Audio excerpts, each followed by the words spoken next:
Kaya muli, palapakan natin ang ating Panginoon. Magandang umaga po sa ating lahat, sa ating pastor, sa mga magkagawa, sa mga kapatid kay Kristo, higit sa lahat sa ating mahal na Panginoon Jesus.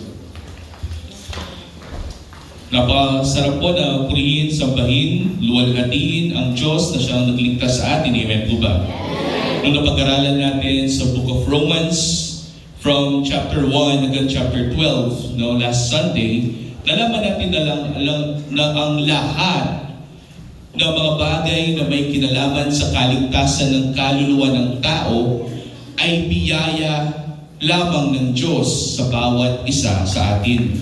Kung tayo ay na kay Kristo, ito'y biyaya ng Diyos. Kung tayo ay ligtas, ito'y biyaya ng Diyos. Kung tayo ay nandito, nagluluwalhati, sumasamba sa Diyos na ating nakilala, ito'y biyaya rin naman ng Diyos. At kung tayo ay patuloy na sumasampalataya, nagiging matatag sa paglilingkod sa Diyos, ito pa rin, again, ay biyaya ng Diyos. Lahat ng may kinalaman sa kaligtasan ng kaluluwa ng tao, ito ay ibinigay lamang o kaloob lamang ng Diyos sa mga taong hindi karapat-dapat na matanggap ito. Amen po ba?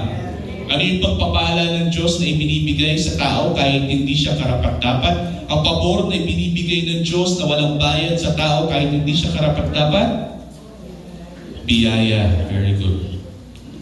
Kaya nga dahil sa biyaya, tayo ay naligtas, ang sabi ni Pablo.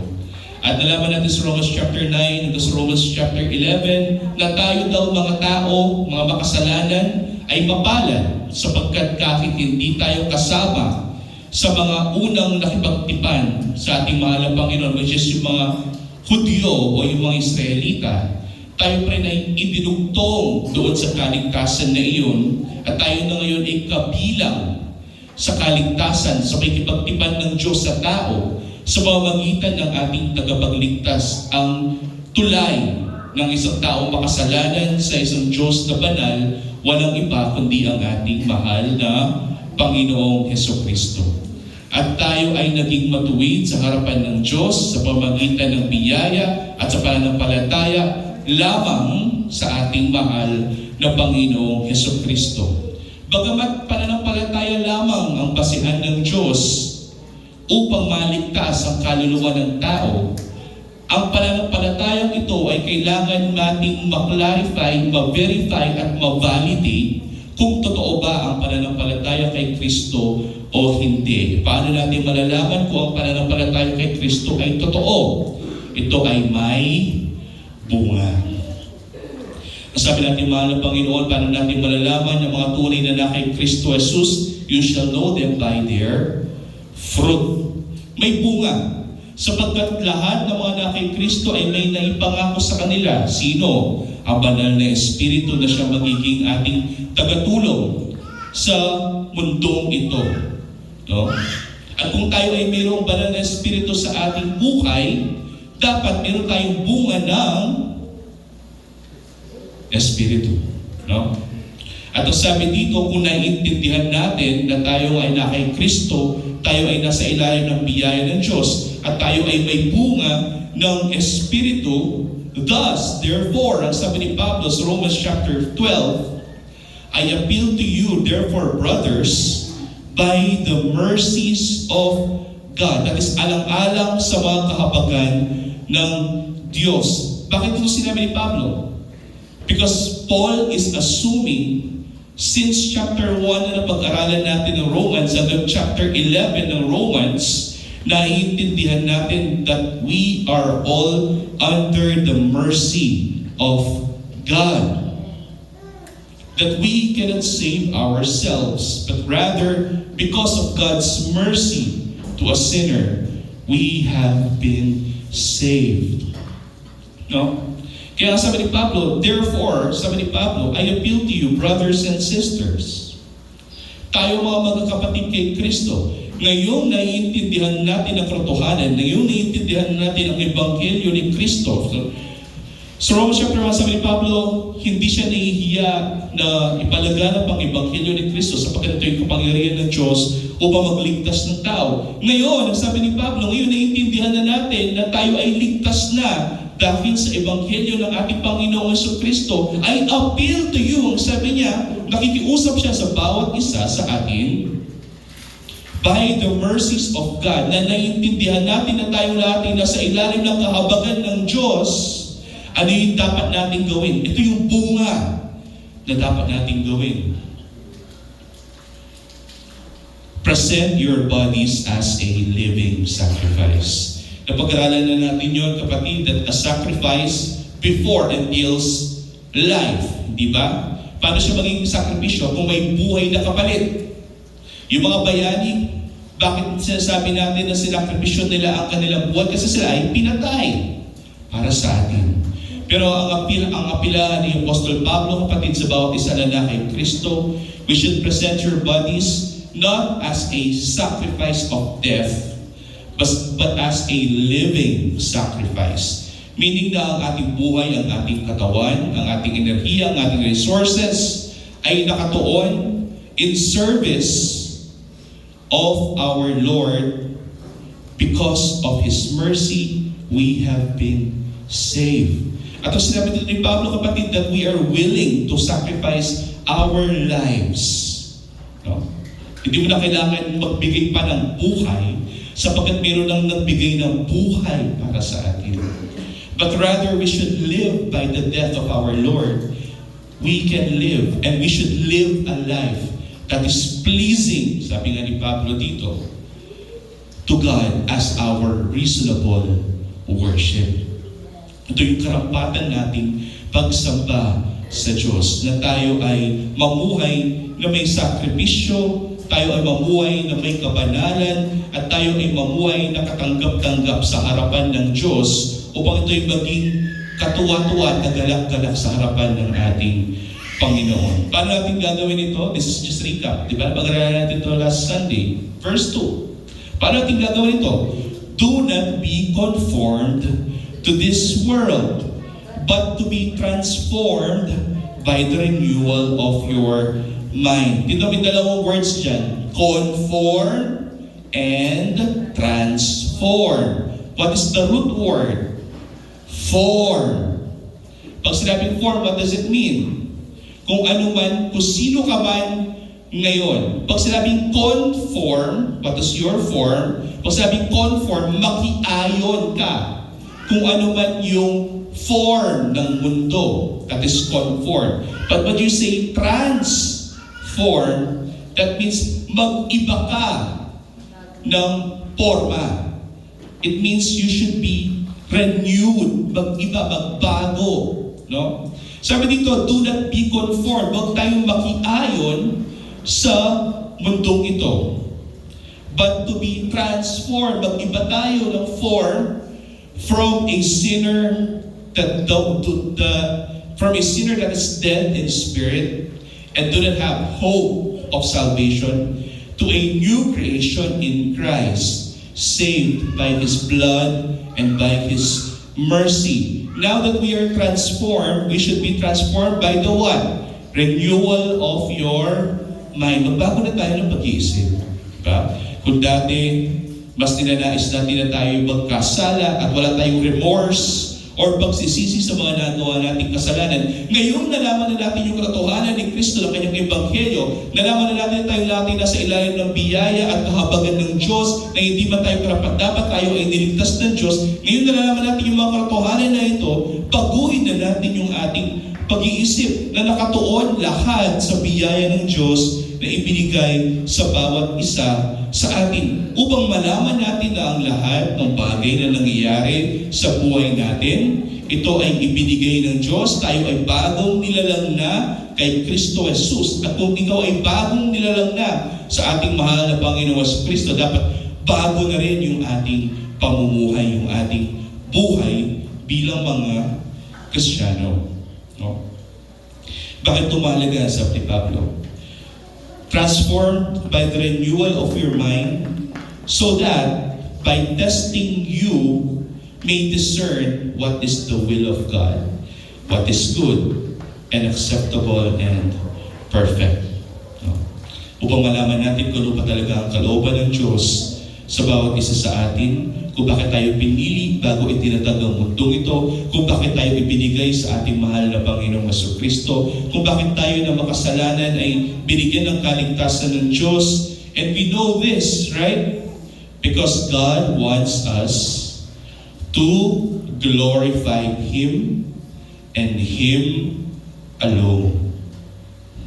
Na gusto ng Diyos na siya lamang ang ating luwalhatiin sa ating buhay. Kaya nga ano yung huling sola?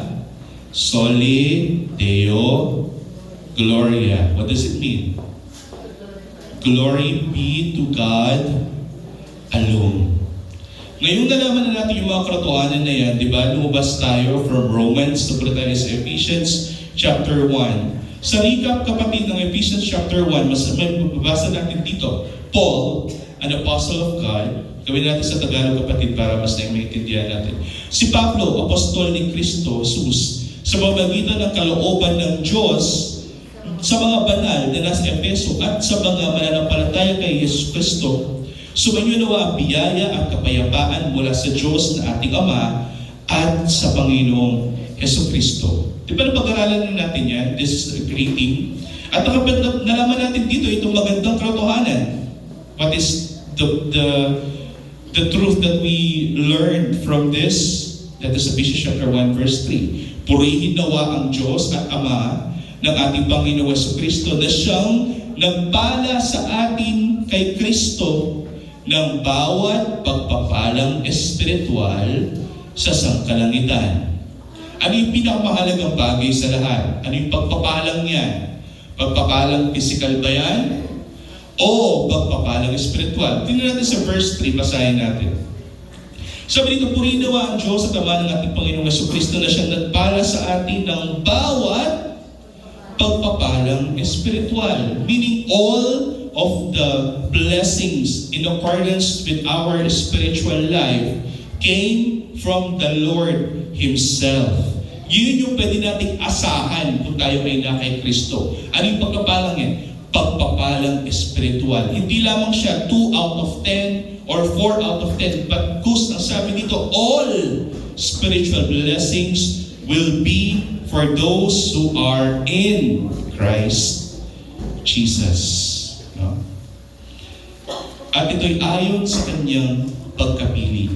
4, ayon sa pagkapili niya sa atin, sa Kanya, kay Kristo, bago itinatag ng sanlibutan, upang tayo maging banal at walang dungis sa harapan niya, ito'y sa pamamagitan ng Kanyang pag-ibig. Amen? Kaya sa Romans chapter 12, pinapalalaanan tayo ni Pablo.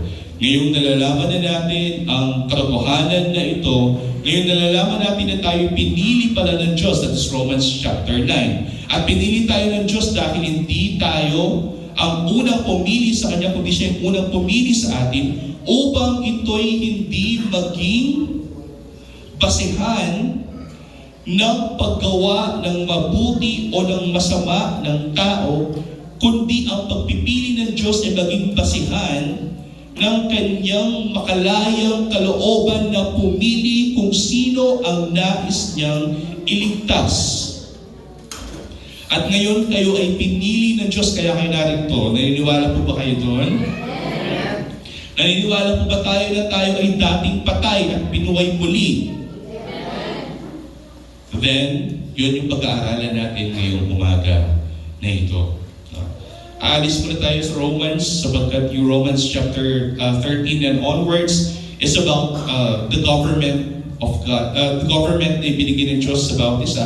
Alis muna tayo doon, kapatid, at mag-focus muna tayo sa Ebanghelyo ng ating Panginoon, which is Ephesians chapter 2, verse 1. At buksan natin ang ating Biblia sa pag-aaral ng mga salita ng Diyos. Tayo manalangin. Ama, maraming salamat at kami itinako ngayong umaga na ito sa pag-aaral ng iyong mga banal na salita. Marapatin mo na ang bawat isa'y pagpalain sa bawat pagpapalang espiritual ng iyong mga salita. Mahal na Panginoon, siya maging karatagan at kalakasan at maging inspirasyon ng bawat isa na narito. At kami manatiling matatag sa iyong biyaya sapagkat nilalaman namin na ito'y katotohanan na iyong ibinigay at ibinahagi sa bawat isa na narito sa pamamagitan ng iyong banal na Espiritu. Lalito yung sa dalangin sa mga pangiriang pangalan ng aming Panginoong Jesucristo. Ang sabi din sa Ephesians chapter 2 verse 1, kayo no ay mga patay sa inyong mga pagsalansang at mga kasalanan. Sinasabi dito, kapatid, ng ating ni Apostol Pablo na tayong lahat, bagamat tayo ay na kay Kristo, meron tayong dating estado. Ang estado natin dati, bago tayo nasa ating mahal na Panginoon, tayong lahat ay Tayong lahat ay patay. May kita mo siya, kapatid, na metaphorically, ang sinasabi dito, bagamat ikaw ay buhay, your spiritual life is dead. Meaning, walang activity. Kapag patay, ano ibig sabihin yan? Pag patay ang tao, ano nangyayari? Wala. Patay siya eh. Kaya bang gumalaw ng patay? Kaya bang kumain ng patay? O tumayo ng patay? Ano yung kayang gawin ng patay? Wala, kasi patay nga eh. Ang kaya lang gawin ng patay ay mabulog sa kanyang libingan at kainin ng mga uod pagdating ng panahon. Kaya sabi ni Pablo rito, tayong lahat ay patay sa ating pagsalansang at sa ating mga kasalanan.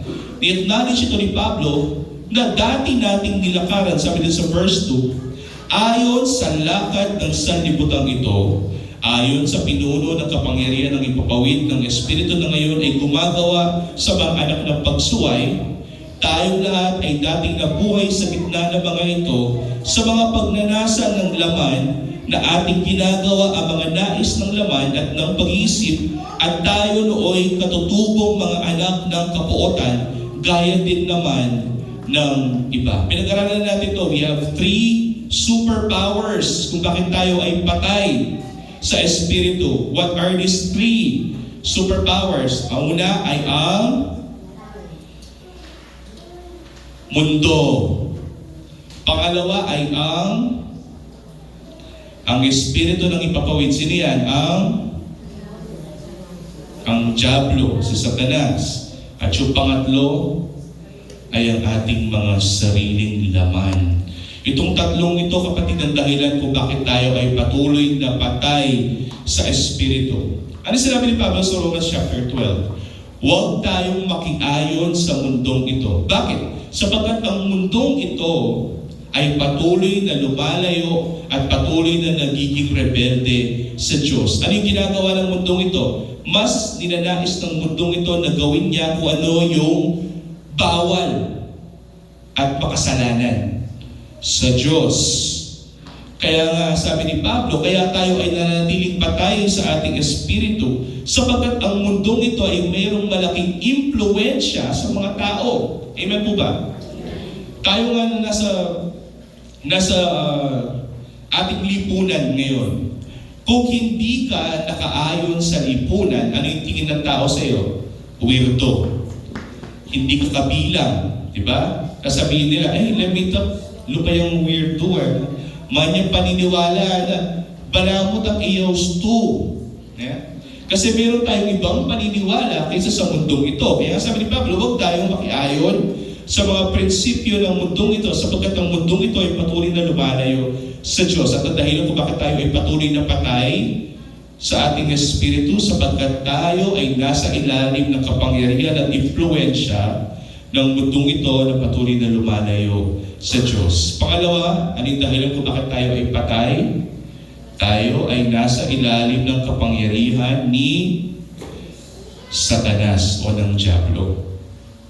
Sabi dito, na dati ninyong lakaran that is verse 2. Dati ninyong lakaran ayon sa lakad ng sanlibutan ito, ayon sa pinuno ng kapangyarihan ng himpapawid ng Espiritu na ngayon ay gumagawa sa mga anak ng pagsuway. Makikita mo dyan, kapatid, na mayroong dalawang espiritu dyan. Espiritu ng paggawa ng mabuti kung ikaw ay na kay Kristo, at mayroon din mga tao na mayroong espiritu ng Diablo na gumagawa ng mga bagay ng pakasalanan at nagiging pasaway sa Diyos. So may dalawang klaseng tao. Yung tao na ang kanyang Diyos ay ang ating mahal na Panginoong Jesucristo. At mayroong mga tao na ang kanilang Diyos ay ang Diablo. Dalawa lang yan. Diba? Either ikaw ay nasa Kristo o ikaw ay nasa Diablo. Pangatlo, verse 3, tayong lahat ay dating nabuhay sa mga gitna ng mga ito, sabi ni Pablo, sa pagnanasa ng laman na ating ginagawa ang mga nais ng laman at ng pag-iisip, at tayo nooy katutubong mga anak ng kapuotan, gaya naman ng iba. Sinasabi ni Pablo dito, kahit wala yung mundong ito, kahit wala ang Diablo, tayo pa rin ay patuloy na magkakasala sapagkat mayroong something sa tao na nais niyang ginagawa kung ano yung mga bagay na hindi kalugod-lugod sa Diyos. Ano yan? Ang kanyang sariling laman. Ang laman ng tao, kapatid, ay malakas.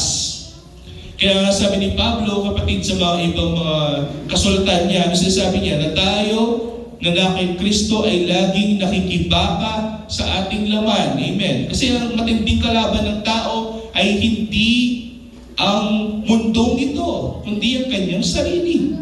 Sapagkat ang kanyang sarili, ang nais lamang ng tao ay gumawa ng kasalanan.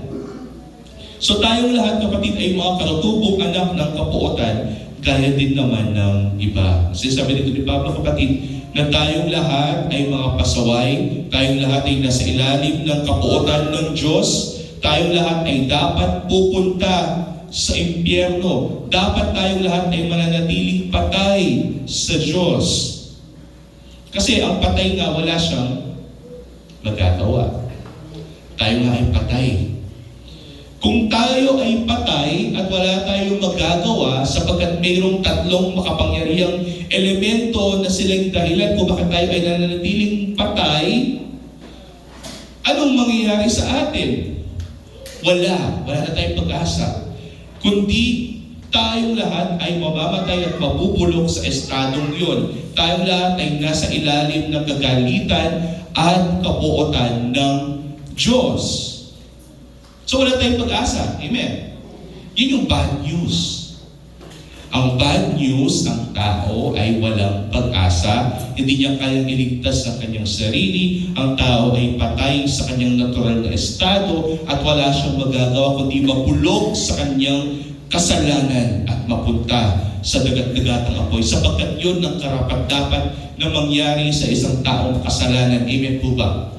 At kung wala tayong magagawa tungkol sa mga bagay na iyan, hindi natin kayang labanan yung ating sarili, hindi natin kayang labanan yung mundong ito, hindi natin kayang labanan ng Diablo, wala tayong magagawa. Ano yung magagawa natin? Wala. So, kailangan natin ng tagapagligtas.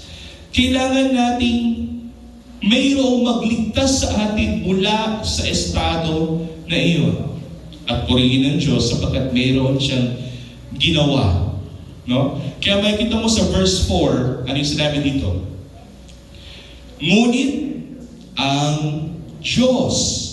Makikita mo dyan kung ano yung unang estado. Ang estado, ang tao, wala siyang magagawa. Kailangan niya ng tagapagligtas. Sino yung dumating upang magligtas ng tao? Ang Diyos. Makikita mo dito, kapatid, sabi niya, ngunit ang Diyos, dumating ang Diyos, palibasa'y mayaman sa awa, dahil sa kanyang malaking pag-ibig sa atin, maging noong tayo'y mga patay sa pamamagitan ng ating pagsukay, ano yung ginawa ng Diyos? Binuhay niya tayo kay Kristo. At ito'y sa pamamagitan ng kanyang biyaya. Kaya sabi ni Pablo rito, therefore, sa pamamagitan ng biyaya, kayo'y naligtas. Logic na lang, patay ka, wala kang magagawa. Hindi mo kayang iligtas ang iyong sarili, patay ka nga eh. Pero ano yung ginawa ng Diyos? Dahil nakita ka ng Diyos na nasa estado na yun, kaawa-awa ka, nahabag ang Diyos sa iyo. Dahil sa kanyang malaking pag-ibig, pinili ka niya, bago itinatag ang mundong ito, binuhay kanyang muli. Ibinigay ka sa kanyang anak na si Jesucristo. At dahil sa ginawa ng Diyos na iyon, para sa inyo, kahit hindi kayo karapat-dapat, ang sabi ni Pablo rito, ito'y biyaya na ibinigay ng Diyos. Therefore, sa pamamagitan ng biyaya, tayo ay naligtas. There is no controversy here. Kung bakit natin sinasabi na sa pamamagitan ng biyaya, tayo ay naligtas. Sapagkat tayong lahat ay hindi karapat-dapat na iligtas. Tayo nga ay patay eh. Pero dahil ang Diyos ay mahabagin at dahil sa kanyang pag-ibig sa bawat isa sa ating mga pinili para kay Kristo, tayo na ngayon ay mayroong kaligtasan sa pamamagitan ng biyaya ng Diyos. Now, like mo sinasabi, John chapter 3 verse 16 makes sense. Ano yung sinabi sa John chapter 3 verse 16? Basahin natin. For God so loved the world. Sapagkat yun na lamang ang pag-ibig ng Diyos sa sanlibutan na ibinigay niya ang kanyang tanging anak. Pwede naman niya na hindi niya ibigay ang kanyang anak. Amen po ba? Pero bakit niya ibinigay ang kanyang tangi at buktong na anak? Sapagkat nais siyang ipakita sa atin kung gaano niya tayo kamahal. Na kaya niyang isakripisyo kahit ang kanyang buktong na anak para sa atin. At yung sakripisyo ng Diyos na iyon, yung ginawa ng Diyos na iyon na ayon sa pag-ibig niya sa bawat isa sa atin, ay may bigat, ay may puwang, kaya may kondisyon. Ano yung kondisyon? Kung sino man yung sasampalataya, kung sino man yung maniniwala kay Kristo Jesus na siyang anak na ipinadala sa atin, ay hindi mapaparusahan, ay hindi mananatiling patay, kundi magkakaroon ng buhay. Ano yung buhay na yan? Buhay na walang hanggan. Kaya babalik tayo sa Ephesians chapter 2, verse 5. Maging noong tayo mga patay sa pamamagitan ng ating pagsuway, ano yung ginawa ng Diyos? Binuhay niya tayo para kay Kristo. Sa pamamagitan ng biyaya, tayo ay naligtas. 6. At tayo'y muling binuhay sapagkat mayroon siyang layunin sa bawat isa sa atin. Ano yung layunin ng Diyos sa bawat isa sa atin? At tayo'y muling binuhay na kasama ng ating mahal na Panginoong Jesucristo at pinaupong kasama din ng ating mahal na Panginoong Jesucristo sa sangkalangitan kay Kristo Jesus upang kanyang maipakita. Yan na naman yung word na yan. Upang kanyang maipakita sa mga panahong darating. Ang Diyos sa mga panahon na iyon, ang hindi masukat na kayamanan ng kanyang biyaya sa kagandahang loob sa atin sa pamamagitan ni Kristo Jesus. Upang malaman daw natin sa ating buhay na wala tayong ginawa sa ating kaligtasan, kundi lahat ng bagay na may kinalaman sa ating kaligtasan, tanging ang Diyos lamang ang may gawa ng bagay na yan. Upang maintindihan daw natin kung gaano kalaki yung biyaya ng Diyos sa pag-ibig ng Diyos sa bawat isa sa atin, na kaya niyang ibigay kahit ang kanyang mismong buktong na anak para sa ating kaligtasan. At sabi niya dito, upang maipakita din niya sa bawat isa sa atin ang hindi masukat na kayamanan ng kanyang biyaya sa kagandahang loob sa atin sa pamamagitan ni Jesucristo. Ito yung nais namin ni Pastor na maintindihan natin sa mga lahat na mga nandito sa iglesia na ito. Na tayong lahat ay niligtas ng Diyos kahit hindi tayo karapat-dapat. Na tayong lahat ay iniligtas ng Diyos kahit tayo mga makasalanan. Na tayo binuhay muli ng Diyos kahit tayo patay sa ating pagsalansan. At itong mga bagay na ito, kapatid, ang Diyos lamang, tanging Diyos lamang ang gumawa nito sa Ama na siyang pumili sa bawat isa sa atin at ibinigay tayo sa Anak na siyang namatay sa krus para sa atin at nagbayad ng ating mga kasalanan at namuhay na mayroong katwiran upang tayo ay magkaroon din naman ng katwiran kung tayo ay nasa Kanya.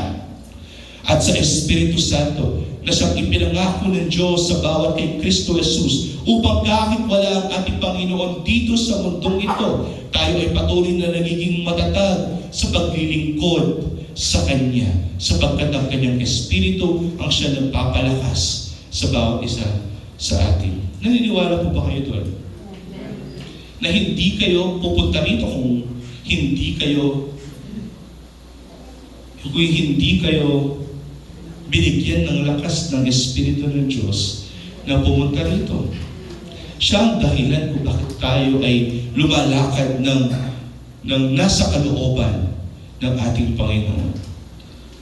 Kaya nga yung conclusion ni Pablo sa Ephesians chapter 2, verse 8, lagi natin itong inuulit-ulit dito sa iglesia na ito. Kaya ako ito inulit ngayon sapagkat nais ko na naiintindihan natin ng lubusan. Ano yung conclusion ni Pablo? Ano yung end game? Sapagkat sa biyaya, kayo'y naligtas. Ito'y sa pamamagitan ng pananampalataya at ito'y hindi sa pamamagitan ng inyong sarili, ito'y kaloob ng Diyos. Himay-himayin natin yan, mag-exposition tayo kapatid. Sapagkat sa pamamagitan ng biyaya kayo'y naligtas. Ano ibig sabihin dito? Na tayo ay wala tayong magagawa kung walang kapangyarihan ng Diyos na tayo ay Kanyang iligtas mula sa estadong patay. Meaning, ang biyaya na iyon, kapatid, na binuhay tayong muli, ay ibinigay ng Diyos ng libre at walang bayad. Thus, therefore, sa pamamagitan ng biyaya, tayo ay naligtas. At tayo ay naligtas dahil sa biyaya ng Diyos. At paano natin malalaman na tunay yung biyaya ng Diyos na ating natanggap? Tayo ay mayroong pananampalataya. Makita mo yung word dyan, kapatid, ano yung nauna? Grace. After grace, what? Faith. Why? Because we have a belief here sa ating church. Ano yung belief? For someone, para ang isang taong patay sa Espiritu ay mamuhay na mayroong kalooban at mamuhay na mayroong pananampalataya kay Kristo. Kailangan mayroon mo nang gawin ang Diyos sa isang taong patay. John chapter 3, sabi natin, mahal na Panginoon Kristo kay Nicodemus, alam niyo ito, para makita natin ang kaharian ni Kristo, kailangan tayo ay buhayin muli. Kailangan mayroon mo nang gawin ang Diyos sa bawat isa sa atin. Kasi nga tayo ay patay. So ano yung biyaya na tanggap natin? Tayong mga patay ay binuhay muli ng Diyos. Dahil sa biyayang iyon, sa pagbubuhay muli ng Diyos, o yung tinatawag nating regeneration, mayroon na ngayon tayong kakayahan na sumampalataya sa ating mahal na Panginoong Jesucristo. Kaya makikita mo yung susunod. Sapagkat sa biyaya kayo naligtas. Ito ay sa pamamagitan ng pananampalataya. Kanino? Kay Jesucristo lamang. Ito ay hindi sa pamamagitan ng inyong sarili. Sabi dito ni Pablo, hindi galing sa inyo yung pananampalataya na yan. Hindi galing sa inyo yung kakayahan na makita si Kristo, kundi ito'y biyaya ng Diyos na ibinigay sa inyo.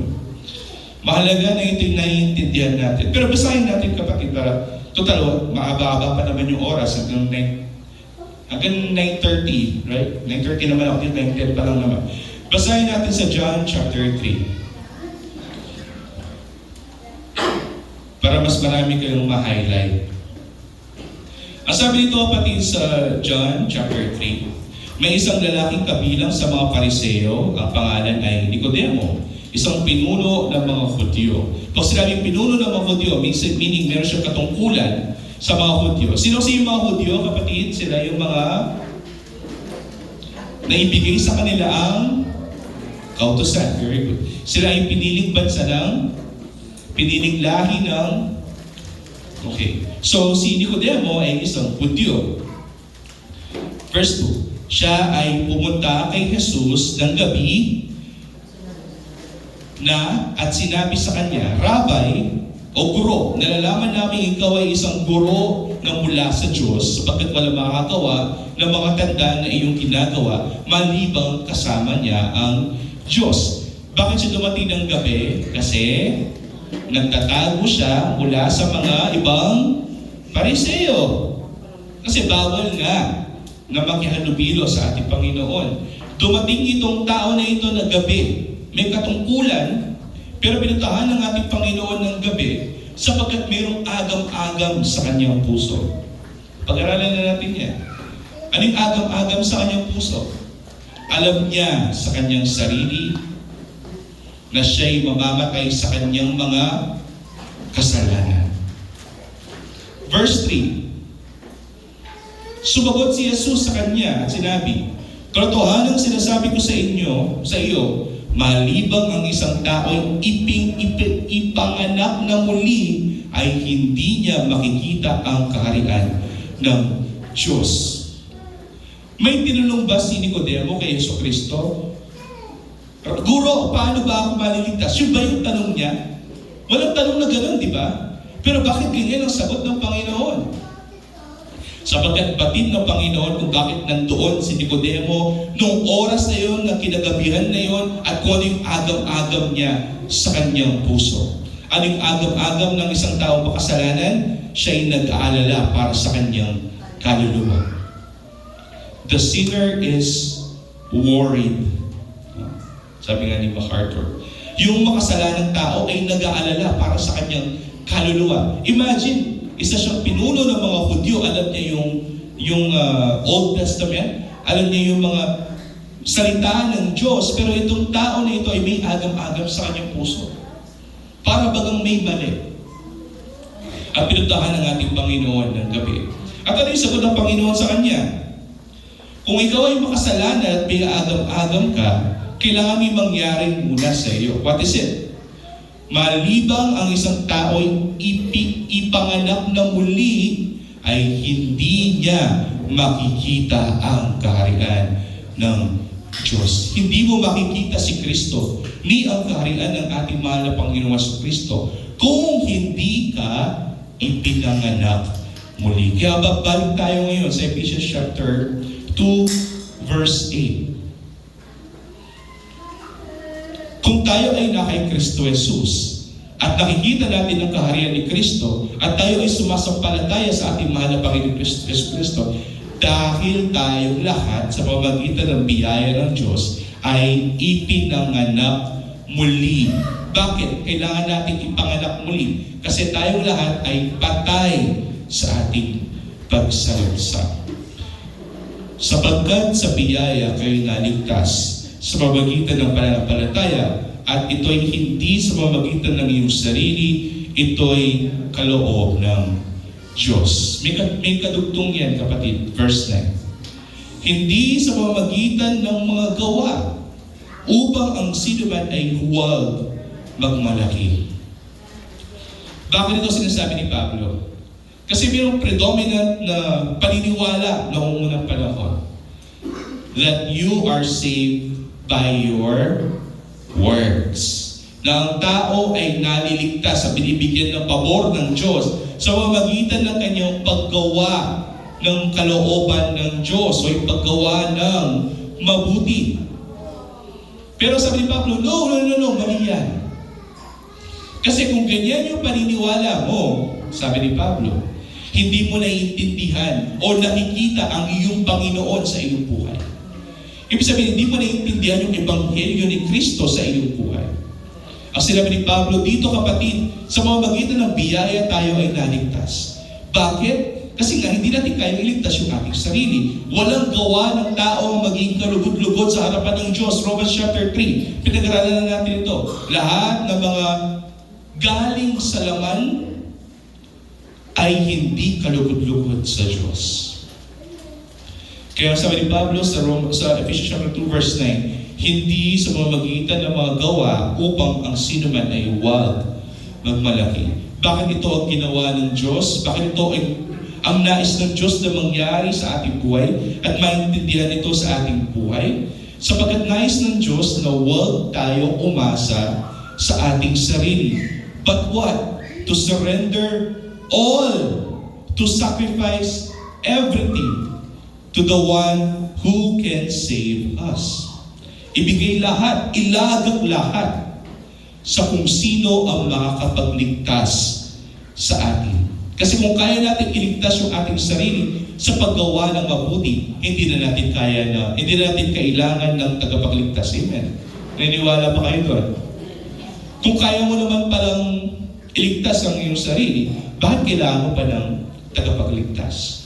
Pero sinasabi ni Pablo rito, hindi ito naging basihan ng Diyos, yung paggawa natin ng mabuti upang hindi tayo umasa sa ating mga gawang mabuti. Kundi umasa tayo at sumampalataya tayo sa kung sino man ang ipinadala ng Diyos para sa atin. Napabalik tayo sa John chapter 3, verse 16. John chapter 3 kanina, kausap ni Yesu Cristo, si Nicodemus, di ba? At ano yung conclusion ni Jesus kay Nicodemus? For God so loved the world that He gave His only begotten Son, that whosoever believe in Christ, in Him, should not perish, but will have eternal life. Ito, kapatid, ang katotohanan na ang paniniwala at pagtitiwala sa Diyos, meaning ang faith o yung pananampalataya kay Kristo, ito'y biyaya ng Diyos sapagkat ang taong patay ay mananatiling patay. Kailangan mo na buhayin muli ang tao upang siya ay sumampalataya kay Kristo. Kaya sa pamamagitan ng biyaya, tayo ay naligtas. No? At ito ay kaloob ng Diyos na walang bayad. Kaya sa Ephesians chapter 2, verse 10, ito yung sinabi ni Pablo, kung ito'y hindi sa pamamagitan ng gawa, then sino yung gumawa ng lahat ng mga ito? Basahin natin. Hindi sa pamamagitan ng mga gawa upang sino man ay huwag magmalaki, sapagkat tayong lahat, mga Kristiyano, tayo'y kanyang pinakamahusay na gawa na nilalang kay Kristo Jesus para sa mabubuting gawa na inihanda ng Diyos ng una pa upang siya nating lakaran. May kita mo yung word dyan, kapatid, sapagkat tayo ay kanyang pinakamahusay na gawa. This is all God's work. Siya lahat ang gumawa ng mga bagay nito. Sabi ko nga, bago pa nga tayo isinilang sa mundong ito, pinili na tayo ng Diyos. No? Upang ang pagpipili ng Diyos sa tao ay maging ayon sa kanyang makalayang pagpipili at kanyang kalooban, at ito ay hindi maging basihan ng paggawa natin ng mabuti o ng masama. Ibig sabihin tayong lahat ay kanyang pinakamahusay na ginawa, at tayo ay nilalang, tayo ay nilikha para kay Kristo Jesus. Pinili tayo bago pa itinatag ang mundong ito para kay Kristo Jesus. Upang kung tayo ay na kay Kristo, tayo ay magkasala? Hindi. No? Lagi natin sinasabi yan, hindi porket sinasabi natin na tayo ay naligtas sa pamamagitan ng biyaya, pwede na tayo magkasala. No. Ang sinasabi natin dito, tayo nilalang para kay Kristo Jesus para gumawa tayo ng mabuti. Kaya sabi ni Pablo sa Romans chapter 12, ngayon naiintindihan na natin na tayo nasa ilalim ng kahabagan ng Diyos. Present your bodies as a living sacrifice. Dapat ready ka na ibigay mo ang iyong buhay bilang haing buhay at kalugod-lugod sa harapan ng Diyos. Bakit? Kasi nga tayo ay nilalang para sa mabubuting pangagawa upang maluwalhati ang Panginoon na siyang nagligtas sa buhay natin. No? At huwag kayong mag-alala. Sasabihin natin yan, hindi ko kaya. Parang hirap yata. Tandaan, kaya natin. Palalahanan lang natin yung ating sarili na kaya natin. Sapagkat tayong lahat ay na kay Kristo, tayong lahat ay nasa ilalim ng kapangyarihan ng Espiritu Santo, at tayong lahat ay inihanda ng Diyos na gumawa ng mabuti kahit noong una pa na siya nating lakaran. That is predestination. Na yung mga bagay na nangyayari sa mundong ito are all planned, pinlala ng Diyos yan. Inihanda na ng Diyos yan na ating nakaraan. It is all by the sovereign will of God. Itong lahat na may kinalaman sa ating kaligtasan, ito yung kalooban ng Diyos sa bawat isa sa atin. Upang kung maintindihan natin itong katotohanan na ito, tayo ay mamuhay na handa natin isakripisyo yung ating buhay. Tayo ay mamuhay na may kabanalan sa Diyos. At tayo ay mamuhay na may kalugod-lugod na paggawa ng mabuti para sa ating Panginoon at para sa Kanyang ikakaluwalhati. Minsan, nalulungkot din naman ako, kapatid, no? Na lagi natin itong pinipreach sa pulpit, pero hindi naiintindihan ng mga kapatiran. Or pinipreach namin itong biyaya ng Diyos, pero walang bunga ng Espiritu sa buhay nila. And ang nakalungkot pa doon, kung walang bunga ng Espiritu sa buhay nila, pero naiintindihan nila yung Ebanghelyo, wala silang ginagawa. Sabi nga ni Ephraim nung isang araw, in theory, naiintindihan mo nga yung gospel, naiintindihan mo ang Ebanghelyo, pero walang bunga sa buhay mo. Yun yung mas nakakalungkot. Alam mo yung katotohanan, pero walang bunga sa buhay natin. Kaya nga, uulitin ko yung Romans chapter 12. I beseech you, brethren. Ako po ay nakikiusap sa inyo, sa ating lahat na narito. Sa pamamagitan ng mga kahabagan ng Diyos sa bawat isa sa atin na naiintindihan natin na tayo ay pinili para dito sa mga bagay na yan. Kung ano yung ginawa ng Panginoon sa atin, gawin din natin sa ating kapwa. Kung pinatawad tayo ng Diyos, magpatawaran tayo sa isa't isa. Kung minahal tayo ng Diyos kahit hindi tayo karapat-dapat, magmahalan tayo sa isa't isa. Huwag tayong magsiraan, huwag tayong maghilaan pababa, kundi magtulungan at magpalakasan sa pamamagitan ng mga salita ng Diyos at sa pananampalataya at patuloy na pag-aaral ng mga salita ng Diyos at pagpupuri sa Diyos sa tuwing tayo ay natitipon tulad ng mga araw na ito. At tandaan mo, ikaw ay bagong nilalang. At kung ikaw ay bagong nilalang, kung ano man yung ugali mo noon na pangit, alisin mo na, kapatid. Amen po ba? Amen. Kung ikaw dati ay may mga bisyo o may mga ugali na hindi maganda, baguhin na natin upang kung ano man yung makita ng mga ibang tao, believer man o non-believer, sa ating buhay, ito'y kalugod-lugod at kanais-nais at kaluwal-luwalhati sa ating Panginoon. Yung burita, Sister Max, lamig Max, dati diyang ino pakipakyanan niya, ni kahit palmurane pa itong batong lalakad, kini kumayan basura, ko pa nagkasanay po. Pero rin mo ngayon, lagi yung makatiman, sosopa na ba itong matuwa, kung basura, kahit mangyayapang Bible verse kitang matuwa. Datang tawa akin, nakatamo ba kanita? Hindi malulugod, hindi maluluwalhati, kitang biyan ang tatawa ito. Hindi maluluwalhati, kitang biyan ng Sister Max. Doon nilo itong Panginoon na, amen pa. Sino yung Panginoon ni Sister Max? Ang ating mahal na Panginoon sa Kristo. At so kapag nakikita ng mga tao na tayo yung nagbabago at tayo yung nagiging kalugod-lugod, banal, at ready to sacrifice at maglingkod sa Panginoon, ibig sabihin, naluluwalhati ang Diyos sa buhay natin, napupuri ang Diyos sa buhay natin. May bunga sa ating buhay. Ba yan yung burita mo? Hindi ba yan yung gusto natin sa ating buhay? Kaya nga, kung naiintindihan na natin itong katotohanan na ito, I appeal to you, brothers. Kung ano man yung dati nating mga hindi magandang pag-uugali, bisyo, kasalanan, labanan natin, at kung sa tingin nyo hindi ninyo kaya, tandaan, kapag tayo ay na kay Kristo, we can overcome. Why? Because we have the Spirit of God in us. We are guided by the Holy Spirit. Palalakasin tayo ng banal na Espiritu. At kung tayo pa rin ay nagdududa, huwag kang mag-alala. Sabi ni Pablo,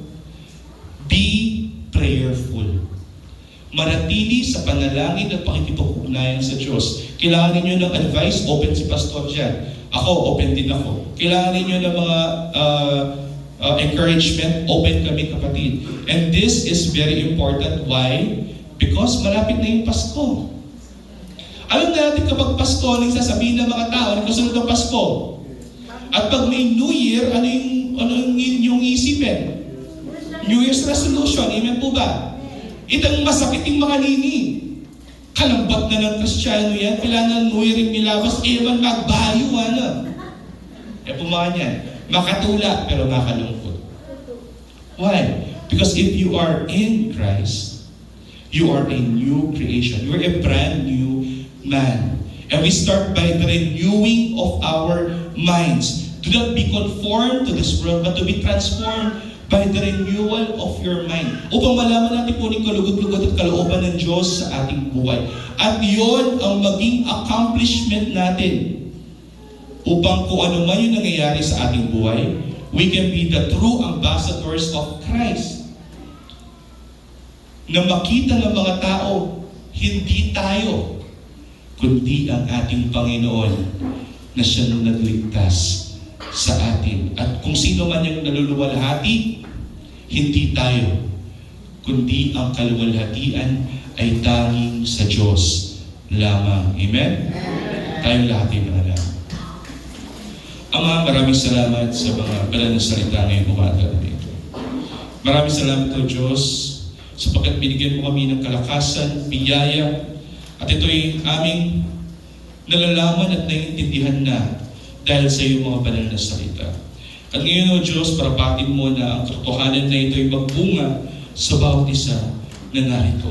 Nahayaan mo ng iyong banal na Espiritu ay kumilos sa bawat isa na narito. Nung malaman namin na kami ay lumalakad ng ayon sa iyong kalooban at kami manatili na kalugod-lugod at banal sa iyong harapan at kami ay iyong palakasin at paratagin hanggang sa araw ng iyong pagbabalik o aming mahal na Panginoong Jesu Kristo.